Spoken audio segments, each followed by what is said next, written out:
God. Man, this dude's been up all night. God. What are you doing? Great tennis. God. Yo, what are you doing? I'm a golden God! Light Yagami did nothing wrong. Disclaimer: I do not believe in vigilantism nor support it. Any support you think you hear is me playing devil's advocate. Don't be a dumbass. Death Note released in 2006 to widespread critical and public acclaim in both Japan and the States.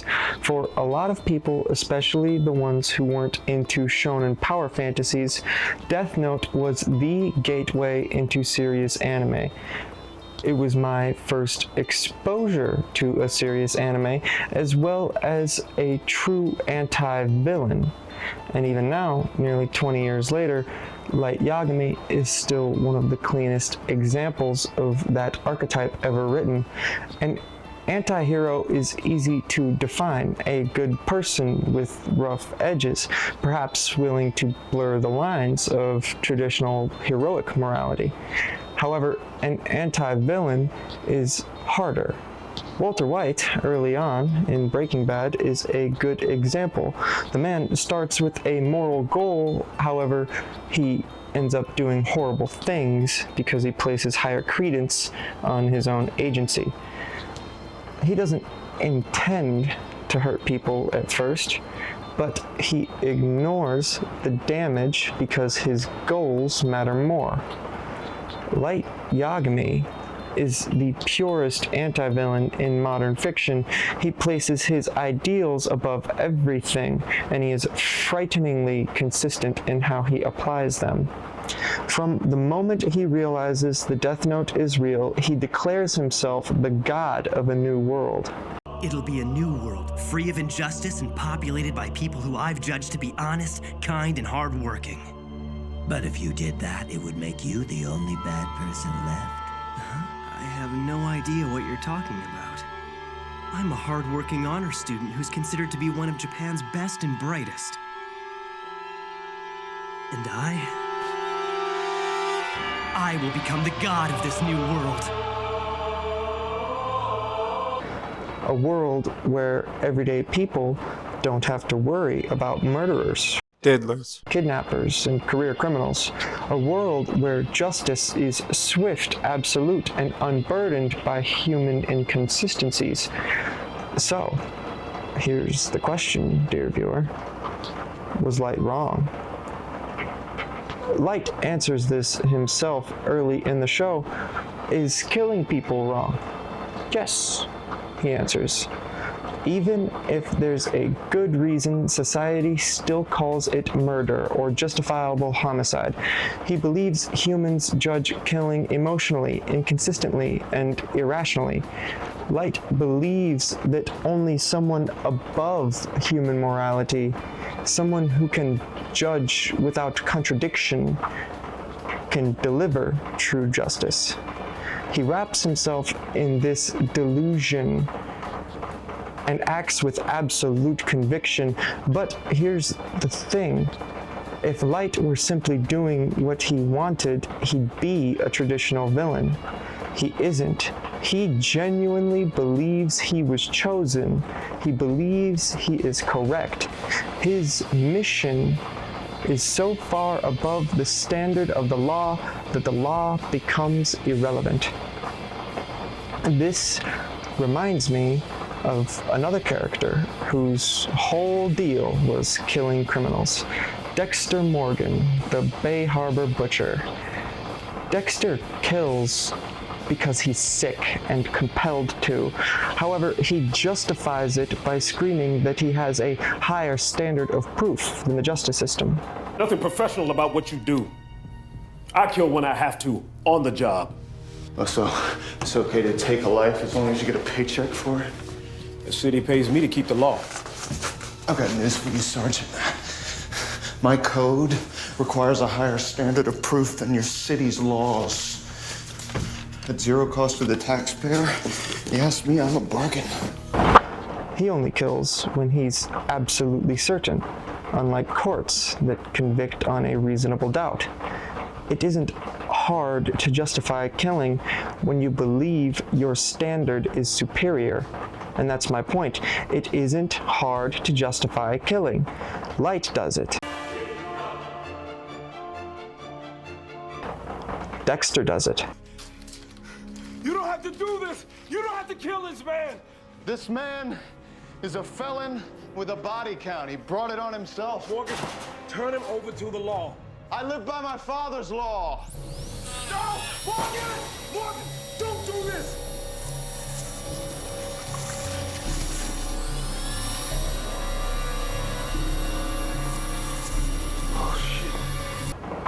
Walter White does it. I am the danger.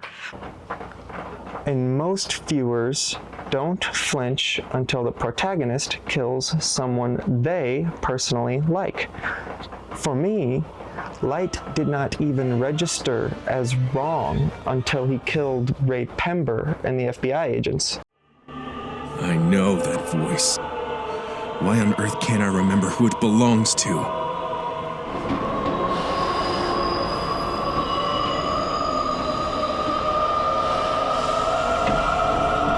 Kira, who are you?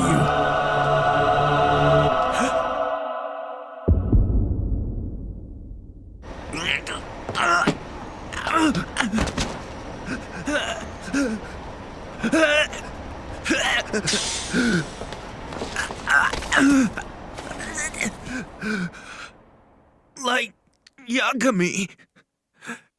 Farewell, Ray Pember.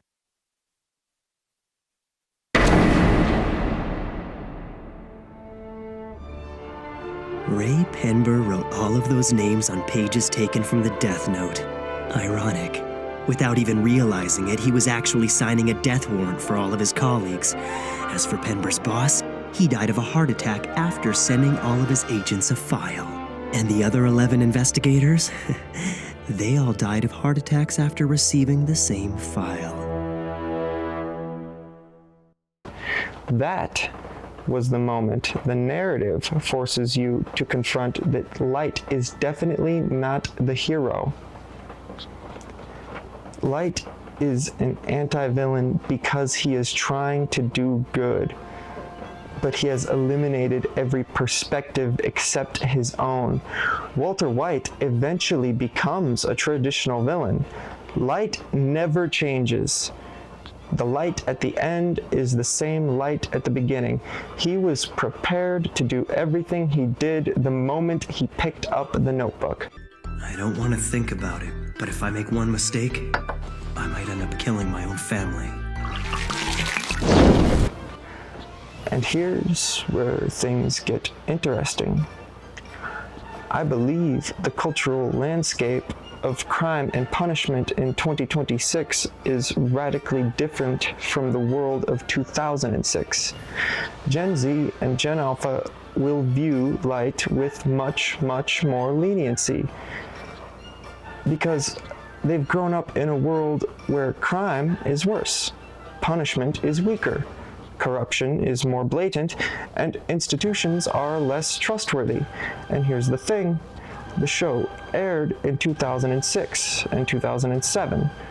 In 2008, the housing market crash happened. For America, that was the year the bottom fell out of our culture.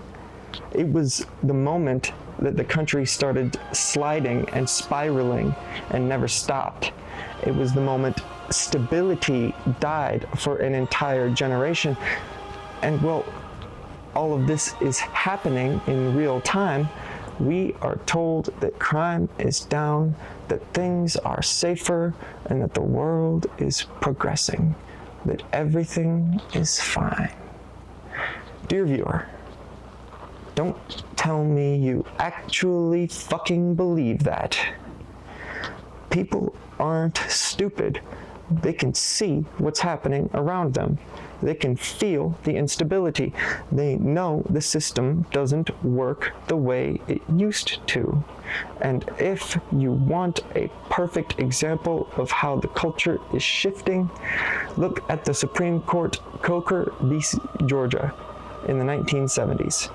The Supreme Court ruled that capital punishment was grossly disproportionate for cases of diddling, a decision I and the dissenting Supreme Court found despicable.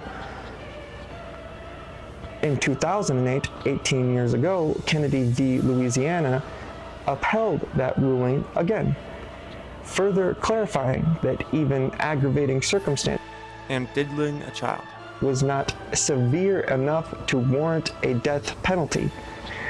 The dissenters were outnumbered 6-3. Now, in 2026, multiple states are forcing the issue again. The issue being that murder is the only crime eligible for a death penalty sentence. The Supreme Court is now, by any measure you cut it, a 6-3 conservative majority. The same 3 dissenters from 2008 plus 3 more conservatives. Dear viewer, I don't think it's going to be unconstitutional to put these miserable pieces of shit to death much longer. This is a massive cultural shift, and it completely destroys the narrative that Gen Z and Gen A are more progressive about punishment. They aren't. Crime is apparently and obviously worse than it was in, say, 2008, when the financial crash happened. Any poll or statistic that says otherwise, I will just fucking assume is biased or wrong. Since our statisticians and our polling agencies will just make shit up to push narratives, so will I. Crime is up 1,000% since 10 years ago. This is because prosecutions have stalled. Certain crimes are no longer punished as severely as before. Some reporting is purposefully omitted to push narratives, and in the worst cases, something we're seeing a lot more of, corrupt judges releasing dangerous criminals back into the public. Corrupt-ass prosecutors treating their job like it's a partisan hobby and refusing to prosecute misdemeanors like larceny, or handing out insane plea deals so that murderers, diddlers, spend less than a year in captivity. Anybody you think is evil? Huh? Don't you think that's a little weird, a little psycho? Do you know what I think is psycho, Rob?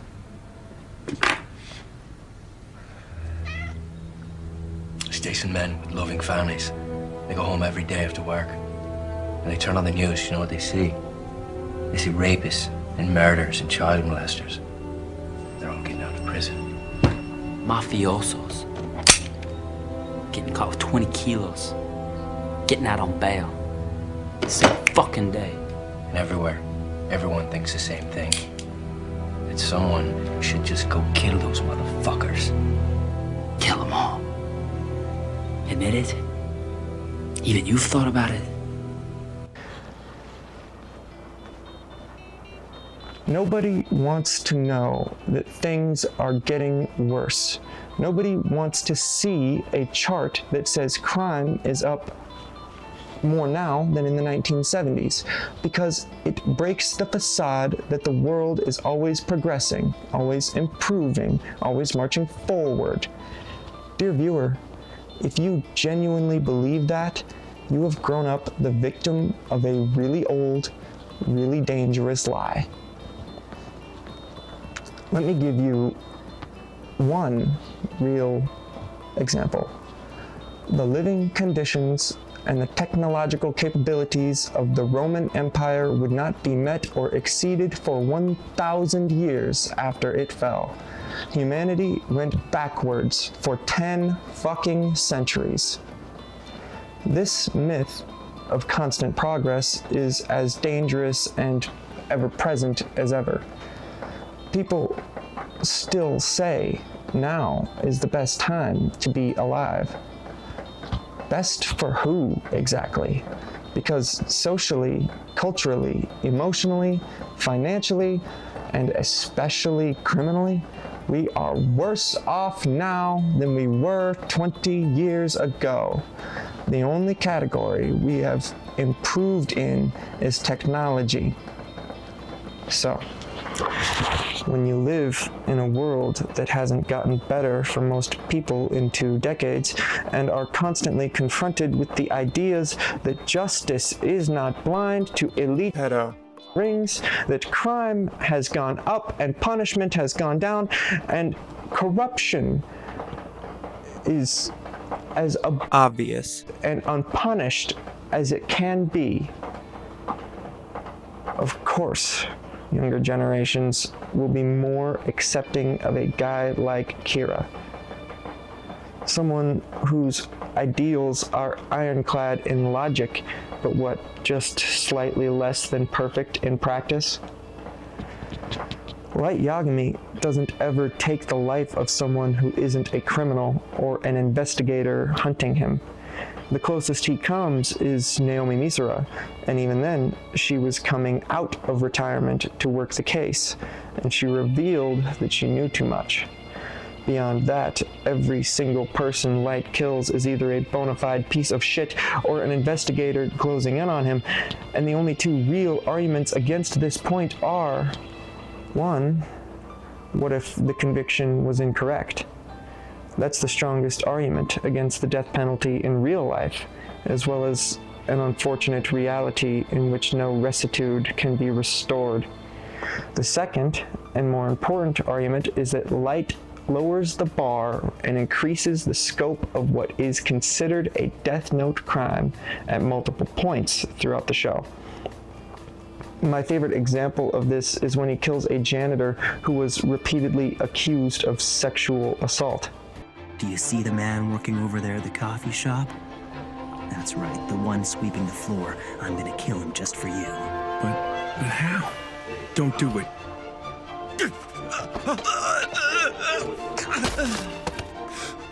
I'm afraid I had no choice but to kill him. I figured if I didn't kill at least one person, you wouldn't believe me.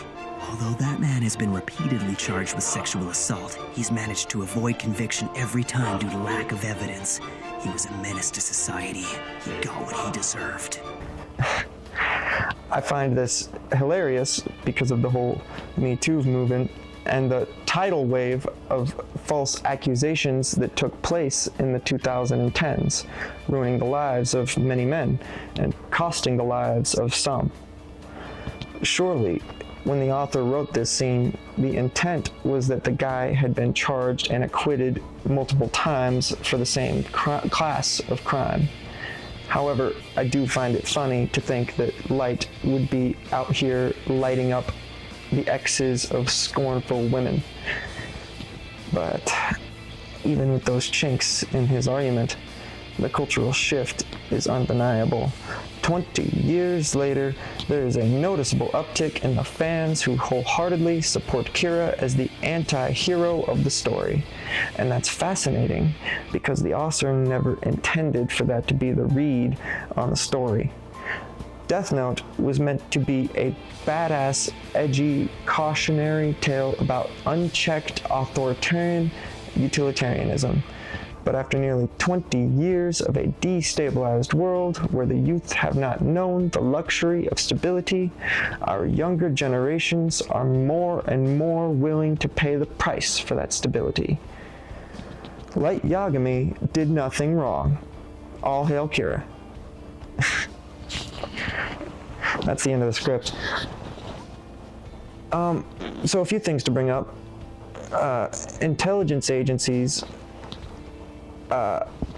would be the ones running the investigation if the story was writ today. I think it's funny that in the actual story itself, Light and Kira, they're being investigated by police agencies, by the Japan's police forces, and like the FBI, and Interpol, basically. In real life, If some wild supernatural shit were to go down, I think it would be, you know, obviously intelligence agencies and militaries working on the case. But I think it's kind of telling of the time that Death Note was released in, a period of relative stability in the world, also a period of time in which the intelligence agencies' scope and effect on the everyday life of everyday citizens everywhere around the world hasn't been fully realized. So the natural assumption would be that police agencies would be doing the investigating. And then the second thing I just wanted to bring up is, if you had a Death Note, even if you never wrote a name in it that was a person, right, wouldn't you still use it just to make sure that some of the more notorious folks around are actually dead?